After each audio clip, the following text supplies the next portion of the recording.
বাংলাদেশের সর্বশেষ গুরুত্বপূর্ণ আপডেট সংবাদ আপনাকে স্বাগত। শুরুতেই সংবাদ শিরোনাম, পরে বিস্তারিত।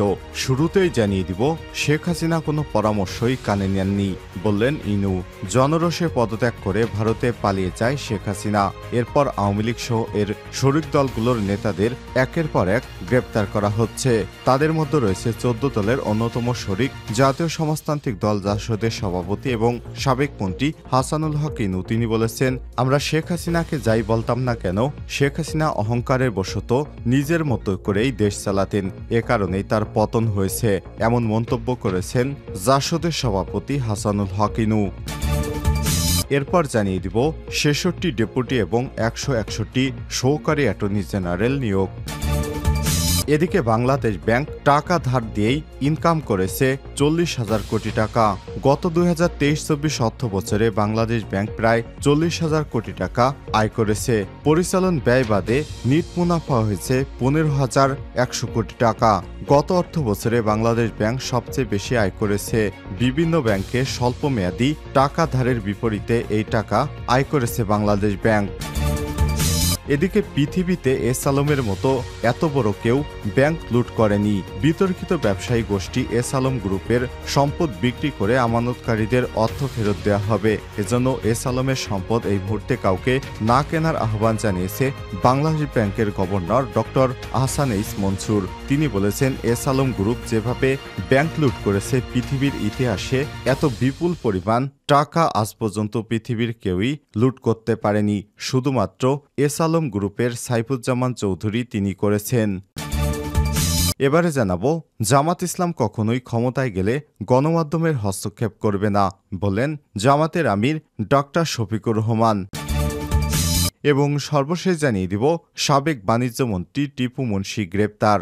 সাবেক বাণিজ্যমন্ত্রী টিপু মুন্সিকে রাজধানীর গুলশান থেকে আটক করেছে র্যাব। বুধবার রাত 1:38 এক খুদে বার্তায় বিষয়টি নিশ্চিত করেছে র্যাবের legal and media wing. Tipu Munshi 2001 সালে 8ম জাতীয় সংসদ নির্বাচনে রংপুর 4, পীরগাছা এবং কাউনিয়া আসন থেকে আওয়ামী লীগ থেকে মনোনয়নপত্র নিয়ে পরাজিত হয়েছিলেন। পরে 2008 সালে 9ম এবং 2014 সালে 10ম ও 2018 সালে একাদশ জাতীয় সংসদ নির্বাচনে ওই আসন থেকে সংসদ সদস্য নির্বাচিত হয়েছেন এবং তিনি গত নির্বাচনে আওয়ামী লীগ সরকারের বাণিজ্যমন্ত্রী ছিলেন। তবে নানা অনিয়মে গত মেয়াদের পর তিনি বাণিজ্যমন্ত্রীর পদ আর পাননি। প্রিয় দর্শক, শেখ হাসিনা পালানোর পর আজ তার এই সাবেক বাণিজ্যমন্ত্রী টিপু মুন্সি গ্রেপ্তার হয়েছে র্যাবের কাছে। এতক্ষণ শুনছিলেন সংবাদ শিরোনাম, এবারে বিস্তারিত। তবে তার আগে বন্ধুরা, অনুরোধ থাকবে এই সংবাদটিতে একটি লাইক দিন। এই চ্যানেলে আপনি নতুন হয়ে থাকলে আমাদের সংবাদটি দেখতে দেখতে চ্যানেলটি সাবস্ক্রাইব করে রাখুন। কমেন্ট করে আপনার মূল্যবান মতামত জানিয়ে দিন বন্ধুরা, আপনি বিশ্বের কোন দেশ থেকে বা বাংলাদেশের কোন স্থান থেকে আমাদের সংবাদটি দেখছেন এবং শুনছেন। এবারে বিস্তারিত। শেখ হাসিনা কোনো পরামর্শই কানে নেননি ইনু। জনরোষে পদত্যাগ করে ভারতে পালিয়ে যায় সাবেক প্রধানমন্ত্রী শেখ হাসিনা। এরপর আওয়ামী লীগ সহ এর শরিক দলগুলো নেতাদের নামে একের পর এক মামলা করা হচ্ছে। তাদের মধ্যে একজনের 14 দলের অন্যতম শরিক জাতীয় সমাজতান্ত্রিক দল জাসদের সভাপতি এবং সাবেক মন্ত্রী হাসানুল হক ইনু। রাজধানীর আদাবর থানায় করা পোশাক শ্রমিক রুবেল হত্যা মামলায় বর্তমান রিমান্ডে আছেন তিনি। বুধবার 28 আগস্ট ঢাকা মহানগর গোয়েন্দা পুলিশ ডিবি সূত্র থেকে জানা গেছে, জিজ্ঞাসাবাদের ক্ষেত্রে আন্দোলন দমনে আওয়ামী লীগের সাধারণ সম্পাদক এবং সাবেক সেতুমন্ত্রী ওবায়দুল কাদেরের কূটকৌশল সম্পর্কে তথ্য দিয়েছেন তিনি। হাসানুল হক ইনু বলেন, শেখ হাসিনা সরকারের প্রথম 5 বছর আমি মন্ত্রী ছিলাম, পরে 10 থেকে 11 বছরে আমরা সরকারে ছিলাম না, তবে 14 দলে জোটের শরিক ছিলাম। জোটের শরিক হিসেবে আমরা শেখ হাসিনাকে অনেক পরামর্শ দিয়েছি। ছাত্রদের দাবি মেনে নিতে বলেছি। যেসব পুলিশ সদস্যরা ছাত্রদের উপর গুলি করেছে তাদের বিরুদ্ধে ব্যবস্থা নিতে বলেছি। টাকা পাচারকারীদের ধরতে বলেছি। উনি চীন সফরে যাওয়ার আগে বেশ কিছু পরামর্শ দিয়েছিলাম। আমাদের কোনো পরামর্শই তিনি কানে নেননি। তিনি বলেন, আমরা নির্দোষ। শেখ হাসিনা আমাদের কথায় চলতো না, আমাদের কথা তিনি কানে নিতেন না। সুতরাং যা কিছু হয়েছে সবকিছু শেখ হাসিনারই দোষ।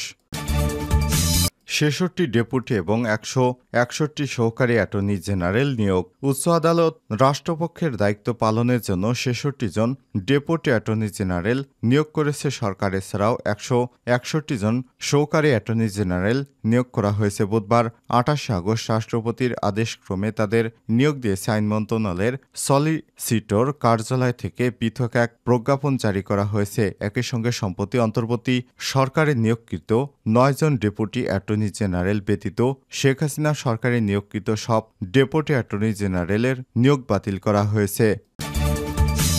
বাংলাদেশ ব্যাংকের মুনাফা বেড়েছে 40,000 কোটি টাকা। গত 2023-24 অর্থ বছরে বাংলাদেশ ব্যাংক প্রায় 40,000 কোটি টাকা আয় করেছে। পরিচালনা ব্যয় বাদে নিট মুনাফা হয়েছে 15,100 কোটি টাকা। গত বছরে বাংলাদেশ ব্যাংক সবচেয়ে বেশি আয় করেছে।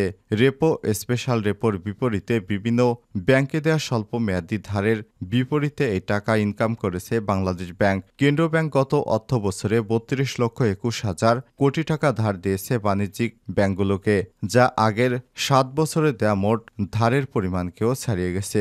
গতকাল বুধবার বাংলাদেশ ব্যাংকের পরিচালনা পর্ষদের বৈঠকে গত অর্থ বছরে বার্ষিক হিসাব বিবরণী অনুমোদন হয়। কেন্দ্রীয় ব্যাংকের সভাকক্ষে গভর্নর আহসান এইচ মনসুরের সভাপতিত্বে অনুষ্ঠিত বৈঠকে অন্য পরিচালকরা উপস্থিত ছিলেন।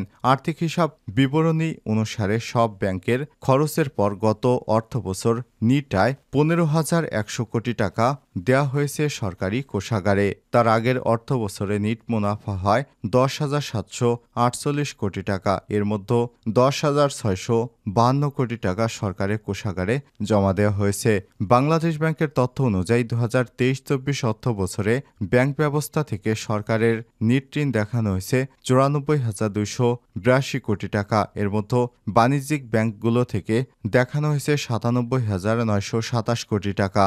আর বাংলাদেশ ব্যাংকের ঋণ না বেড়ে উল্টো 6,457 কোটি টাকা কমেছে। তবে সাবেক গভর্নর আব্দুর রউফ তালুকদারের সময় তথ্য গোপন করে 62 দিনে সরকারকে টাকা ছাপিয়ে প্রায় 41,000 কোটি টাকা ঋণ দিয়েছিল বাংলাদেশ ব্যাংক। যদিও বাংলাদেশ ব্যাংকের মাসিক প্রতিবেদনে দেখা যাচ্ছে 2023-24 অর্থ বছরে সরকারের ব্যাংক থেকে নিট ঋণ ছিল 82,609 কোটি টাকা। বাংলাদেশের ব্যাংক সরাসরি ঋণ সরবরাহ করলে মূল্যস্ফীতি বাড়ে।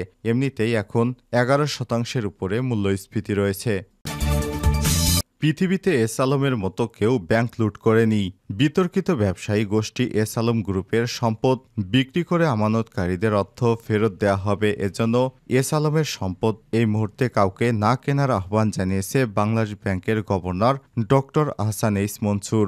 এ সময় তিনি বলেন, এস আলম ইতিহাসের প্রথম ব্যক্তি যিনি সুপরিকল্পিতভাবে ব্যাংক লুট করেছেন। এমন সুপরিকল্পিতভাবে রাষ্ট্রযন্ত্রকে ব্যবহার করে পৃথিবীতে কেউ ব্যাংক ডাকাতি করেছে কিনা তা আমার জানা নেই।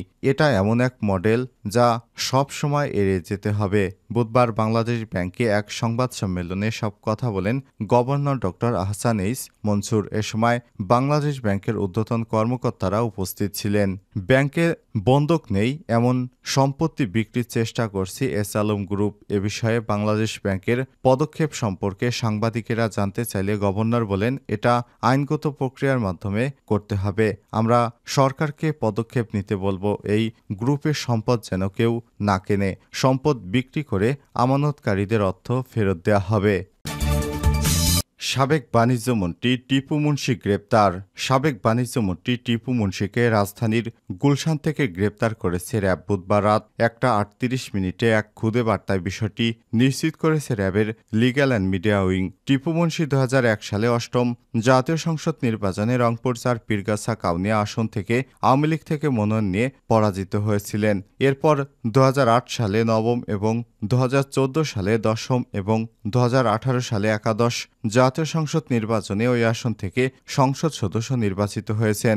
7ই জানুয়ারি 2019 সাল থেকে তিনি শেখ হাসিনার চতুর্থ মন্ত্রিসভায় বাণিজ্য মন্ত্রী হিসেবে দায়িত্ব পালন করেছিলেন। নবম জাতীয় সংসদে তিনি বস্ত্র এবং পাট মন্ত্রণালয় সম্পর্কিত স্থায়ী কমিটির সদস্য। 10ম জাতীয় সংসদ নির্বাচনে স্বরাষ্ট্র মন্ত্রণালয় সম্পর্কিত স্থায়ী কমিটির সভাপতি এবং অর্থ মন্ত্রণালয় সম্পর্কিত স্থায়ী কমিটির সদস্য ছিলেন।